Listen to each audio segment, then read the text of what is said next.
السلام علیکم ورحمۃ اللہ وبرکاتہ۔ وعلیکم السلام ورحمۃ اللہ وبرکاتہ۔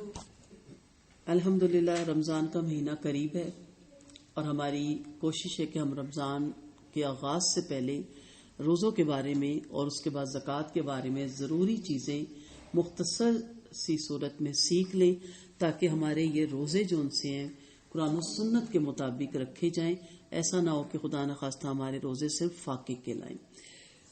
جو بھی عمل ہے، دین کا عمل ہے، اس کے بارے میں تھوڑا بہت علم ہر انسان کو ہونا چاہیے۔ ایسے نہیں ہے کہ بس جو دیکھتے چلے آئے اور اسی روش میں چلتے چلے جائیں۔ جانیں، سیکھیں کہ روزہ کیا ہے اور روزے کو کس طرح رکھنا چاہیے، تاکہ ہم اتنی محنت بھی کر رہے ہیں اور صبح سے شام تک بھوکے پیاسے بھی رہ رہے ہیں تو ایسا نہ ہو کہ خدا نخواستہ وہ سارے روزے ہمارے نامہ اعمال میں لکھے ہی نہ جائیں۔ اس لیے ہم کوشش کریں گے کہ اس کو سمجھیں اور سمجھ کے اس پہ پھر عمل کریں۔ ماہ سیام جو مہینہ ہے رمضان کا، یہ قرآن کا مہینہ ہے کیونکہ اس میں قرآن نازل ہوا۔ اللہ تعالیٰ کی خاص رحمتوں اور برکتوں کا یہ مہینہ ہے۔ سارے ہی سال اللہ کی رحمتیں اور برکتیں ہوتی ہیں، لیکن کچھ مہینے، کچھ دن، کچھ مخصوص لمحات ایسے ہیں کہ جس میں اللہ تعالیٰ کی خاص رحمتیں اور برکتیں نازل ہوتی ہیں۔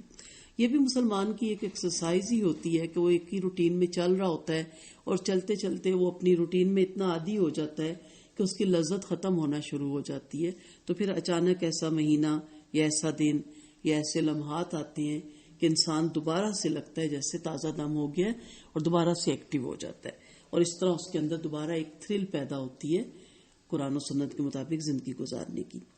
صبر کا مہینہ ہے۔ صبر صرف کھانے پینے کا صبر نہیں، یہ ہم ساتھ ساتھ آگے دیکھیں گے کہ اس کے ساتھ کن کن چیزوں کا صبر کرنا ہے، اور یہ مہینہ آپ کی ایکسرسائز ہے، آپ کی ٹریننگ ہے پورے باقی 11 مہینوں کی۔ اب ہوتا یہ ہے کہ ہم نے اس کو چاند صرف 29 تاریخ تک رکھا ہوتا ہے یا 30 تاریخ تک، چاند نکلنے تک، اور چاند نکلنے کے بعد ہم اسے بھلا دیتے ہیں۔ ہم دیکھیں گے کہ اس دفعہ ہم رمضان کے مہینے کو جس طرح گزارتے ہیں باقی ہماری زندگی بھی اس جیسی نہ تو کم از کم اس سے ملتی جلتی ضرور ہو۔ فراغی رزق کا مہینہ ہے۔ اور فراغی رزق یہ نہیں کہ اپنے ہم نے سٹور بھرنے ہیں یا اپنے ہم نے فریزر بھرنے اور فریج بھرنے ہیں اور ہم 15 دن پہلے شروع کر دیں۔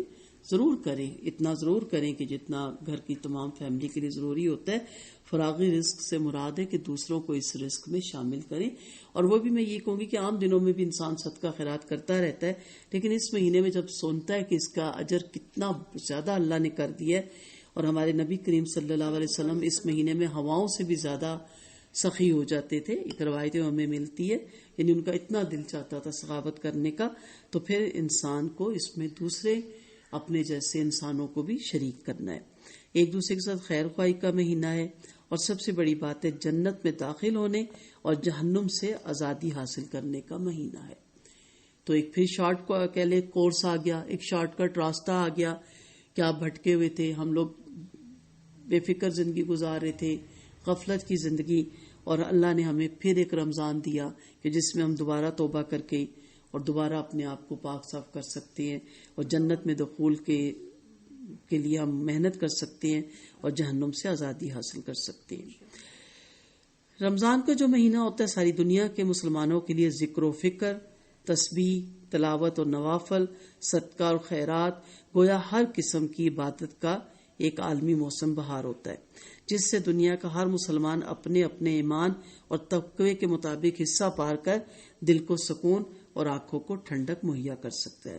تو اس لیے کوشش کریں کہ یہ مہینہ اس طرح گزاریں کہ غیر مسلمز بھی جب دیکھیں تو ان کے اندر بھی شوق پیدا ہو اس اسلام میں داخل ہونے کا، نہ کہ ہم اتنی گرا کر دیں چیزیں، اتنی مہنگی کر دیں، اتنی مشکل کر دیں زندگی کہ غیر مسلم دعا کریں کہ ان کا یہ مہینہ ختم ہو تو ہم بھی اس مشکل سے باہر نکلیں۔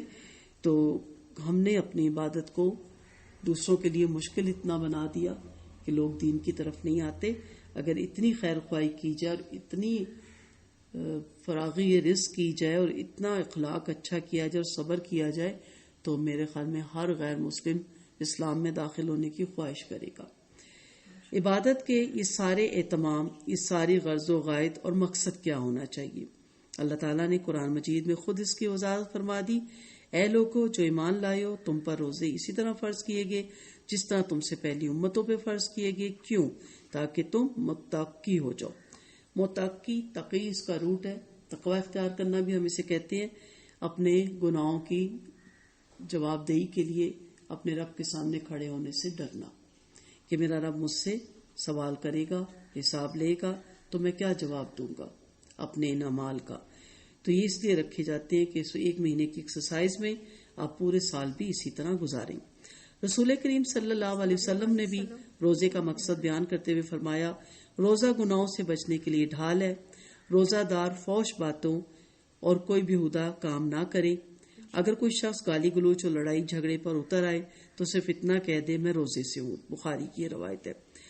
بلا شبہ نیکی کرنا بڑے اجر و ثواب کا باعث ہے، لیکن نیکی کرنے کے ساتھ ساتھ برائی سے بچنا اس سے بھی زیادہ اہم معلوم ہوتا ہے، جس کی وضاحت مسلم شریف کی حدیث سے ہوتی ہے، جس میں رسول اکرم صلی اللہ علیہ وسلم نے صحابہ کرام سے دریافت فرمایا، جانتے ہو مفلس کون ہے؟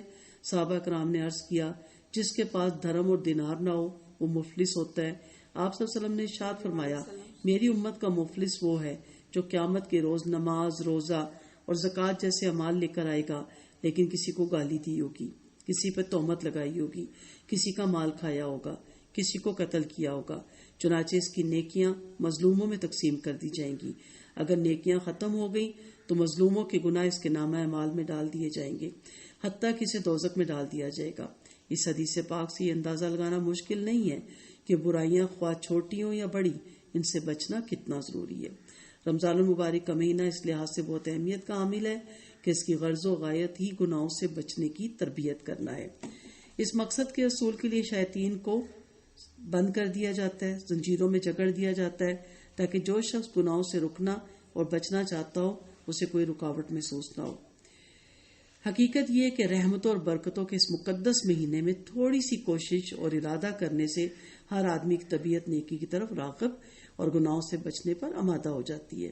بس جس نے مہینہ بھر دن کے اوقات میں ترک طعام کے ساتھ ساتھ اللہ کے حضور اپنے گزشتہ گناہوں پہ احساس ندامت کے ساتھ ساتھ توبہ استغفار کی اور آئندہ کے لیے ہر قسم کے گناہوں سے بچنے کا ارادہ کیا، اس نے گویا روزے کے مقاصد کو حاصل کر لیا اور ماہ صیام کی برکتوں سے بھرپور حصہ پا لیا.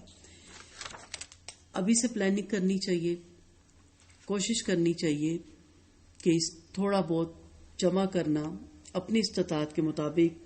میں رمضان میں بھی ساتھ ساتھ تربیت کرتی رہتی ہوں کہ ہم بہت نہیں کر سکتے تو اتنا تو کر سکتے ہیں کہ روح افزائی بنا کے اور بوتلوں میں بھر کے جو بار چوک پہ جن کی ڈیوٹی ہوتی ہے، ہمارے بھائی کھڑے ہوتے ہیں یا جو اپنے روزگار کے لیے ریڑی پہ کھڑے رہتے ہیں کہ آخری لمحے بھی کوئی گاہک آ جائے، تو آپ بوتلیں جو ہوتی ہیں اس میں روح افزائی بھر کے 2 بندے 5 بندے 10 بندے جتنی آپ کی استطاعت ہے، کیا اتنا بھی ہم نہیں کر سکتے؟ تو سب سے بہترین صدقہ آپ کو پتا نا پانی پلانا ہے. آپ روح افزا نہیں افورڈ کر سکتے تو کیا شکنجوی بھی نہیں بنا سکتے، 2 لیمبو بھی نہیں آپ نچوڑ سکتے؟ کم سے کم پہ آ جائیں. زیادہ سے زیادہ اللہ تعالیٰ آپ کو ہم سب کو توفیق دے. اللہ دیتا ہے، جب انسان تھوڑا نکالتا ہے تو اللہ بہت کی بھی توفیق دیتا ہے. تو اس کی ضرور پلاننگ کریں. گھر کی صفائیاں بھی بہتر ہے، گروسری بھی لائیں. گروسری اتنی نہ لائیں کہ وہ 1 کے بجائے 6 ماہ کی ہو، لیکن اس سے زیادہ یہ سوچیں کہ کیا وہ چیزیں ہیں جو میری استطاعت میں ہیں اور برڈن بھی نہ پڑے، میں کسی سے مانگوں تانگوں بھی نہ، اور میں اپنی ہاتھ سے ایسی کوئی نیکیاں کروں جو پورے رمضان میں روزانہ کر سکوں. آج آپ تھوڑی کریں گے، کل آپ کو زیادہ کی توفیق ہوگی، پرسوں اس سے بھی زیادہ کی توفیق ہوگی. تو یہ پلان ضرور کیجیے گا اس رمضان میں سٹارٹ میں، اور انشاءاللہ ہم ساتھ ساتھ اس کے جتنے بھی مختصر اس کے بارے میں مسائل ہیں وہ ساتھ ساتھ سیکھنے کی کوشش کریں گے، تاکہ ہمارے رمضان پچھلے رمضان سے بھی یہ بہترین طریقے سے ہم گزار سکیں. اللہ تعالیٰ ہم سب کو اس پہ عمل کی توفیق دے. اللہ تعالیٰ سے دعا گوں کہ اللہ تعالیٰ ہمیں صحت دے، تندرستی دے، وقت میں ہماری برکت ڈالے، اور ہم اس رمضان المبارک کو اچھے طریقے سے بہترین طریقے سے گزاریں، اور جو کچھ اللہ تعالیٰ کے حکم ہے اس کے مطابق زندگیوں کو ڈالیں، اور جو نبی کریم صلی اللہ علیہ وسلم کا طریقہ ہے ہم اس سنت کے مطابق رمضان المبارک کو گزاریں. وآخر دعوانا ان الحمد للہ رب العالمین. سبحانک اللہم و بحمدک نشهد ان لا الہ الا انت نستغفرک ونتوب الیک. السلام علیکم ورحمۃ اللہ وبرکاتہ. وعلیکم السلام ورحمۃ اللہ.